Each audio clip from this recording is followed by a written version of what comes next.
You smell that shift in the air. Because today feels different. There's a decision on the table that could flip this offense upside down. A behind-the-scenes conversation nobody expected this early. And a quote that sounded casual, but if you really listen, it's basically a warning shot. And yeah, there's a big name right in the middle of it. You're not ready for what's on the table today. So get comfortable. Tap that like button. And let's jump straight into it. Tell me this first. Are you really ready to hear the truth, even if it hurts? Picture this. You wake up, grab your phone, and there it is. A report that makes your heart skip. ESPN insider Bill Barnwell drops a bomb. The Dolphins could be asking for a first-round pick to move Jalen Waddle this offseason. Yeah, that Jalen Waddle. The speed, the hands, the guy who's been electric since day one back in 2021. I had to read it twice, because this isn't barbershop talk or Twitter nonsense. This is a real market evaluation of wide receivers. And the scary part? He points out that Waddle's team-friendly contract and Miami's lack of depth are exactly why the front office might actually consider it. Take a breath for a second. Waddle averages over 1,000 yards per season in his career. But the injuries, man, the injuries. In 5 seasons, he's only played all 17 games once. And remember the end of 2025. He missed that stretch late. Banged up ribs after the Bucs game, and wasn't himself. Dynamic, absolutely. But can you fully trust him as a true WR1? That gets complicated fast, especially if Tyreek Hill is gone, which is very much on the table with this cap situation. Barnwell straight up said he's not sure many teams would pay that price. His words were basically, I don't know if this makes sense for most franchises. So let me ask you, would you give up a first-rounder for a talent that keeps getting nicked up? Now let's talk real football, because this is where casual fans tap out.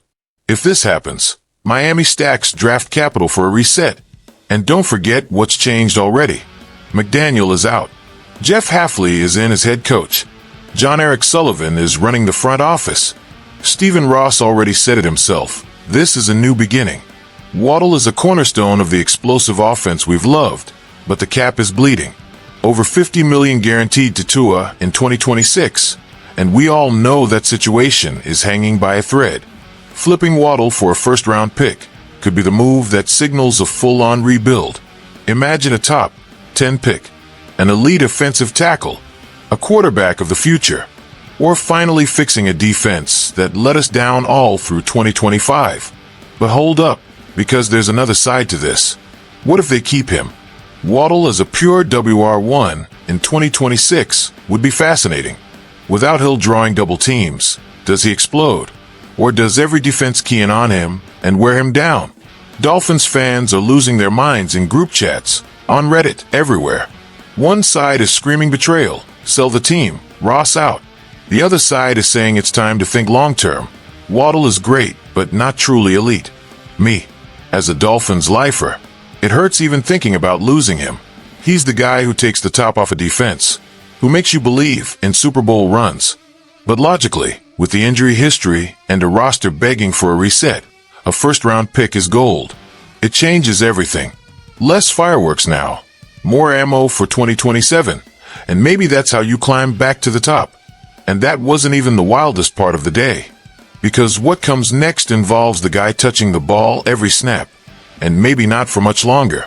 While we're still trying to process the idea of trading Waddle, there's an elephant in the room nobody in Miami is ignoring. The future of Tua Tagovailoa. ESPN's Jeff Darlington poured gasoline on the fire, saying the Dolphins are prepared to move forward without him, even under this new regime. Not if, but how. I stopped everything when I heard that, because Tua is 4th all-time in franchise history in passing yards and touchdowns. Over 18,000 yards, 120 touchdown passes, a 44-32 record as a starter. But he's 0-1 in the playoffs, and he got benched in the final 3 weeks of 2025. That's not noise, that's a red flag. Darlington didn't sugarcoat it. He said the organization believed in McDaniel more than they believed in Tua as the franchise quarterback. You don't fire the coach and keep the quarterback unless you're absolutely convinced. With Hafley in charge and Sullivan controlling the books, the cap hit looms large. Over $50 million guaranteed in 2026. Could they eat it and tank like Denver did? It's possible, but it takes full alignment. Remember the rumors in mid-2025, when Miami didn't even have a permanent GM and Brandon Shore was managing the cap. Now those conversations are back, and louder than ever. Sullivan played it safe at his presser, saying he respects Tua and won't speculate before talking to him. Translation: nothing is locked in, but nothing is off the table. Here's where it gets real. Tua has an elite arm and elite accuracy. But what about everything else? The concussion history. Getting benched for Skylar Thompson, a seventh-year guy who came out in the 2020 draft and didn't exactly light it up when it mattered. The fan base is split straight down the middle. One side is saying he's our guy. Give him stability. The other side is yelling trade him, reset the cap, find a quarterback who can actually win when it counts. YouTube comments, X timelines, total chaos. Overrated versus cap killer. From a strategy standpoint, moving on clears money and opens the door to drafting a quarterback that fits Hafley's vision. Imagine packaging that Waddle first-rounder to move up and grab a guy like Shadur Sanders or Cam Ward, or going cheap with a veteran flyer. Maybe Justin Fields on a short deal. Tua even said himself it would be cool to start over somewhere else. Miami seems to feel the same. This isn't just smoke. Ross said new beginning, and now it's starting to look very real. It hurts, because Tua gave us some special moments, but 2025 exposed the ceiling. Keep him, and you risk running it back into the same wall. Move on, and it's a full rebuild. Young roster, high picks, clean slate. Emotionally, it sucks. Football-wise, it makes sense. And then Hafley spoke, and everything got even clearer.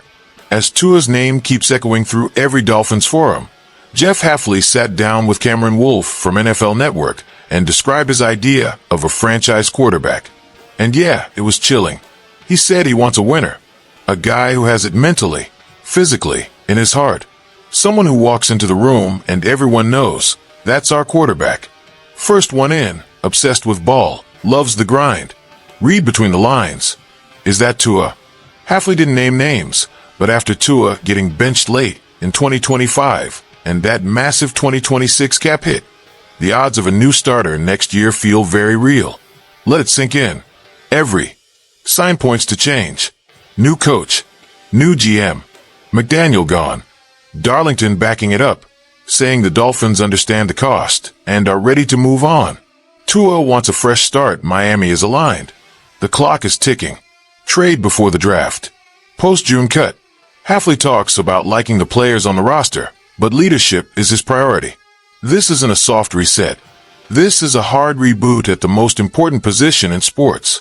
So let's think like a front office for a second. Hafley wants a relentless leader, someone who lifts the locker room. Think Josh Allen. Think Lamar Jackson. Not a fragile pocket passer.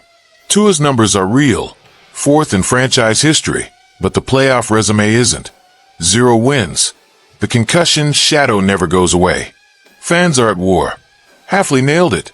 Tua out versus give our Hawaiian some time. Reddit and X are on fire, memes everywhere. If he's gone, you're probably tanking for a top 5 pick. Add a first from a Waddle trade. Now you can go get your guy. The offense leans on the run with a chain. The defense finally gets investment.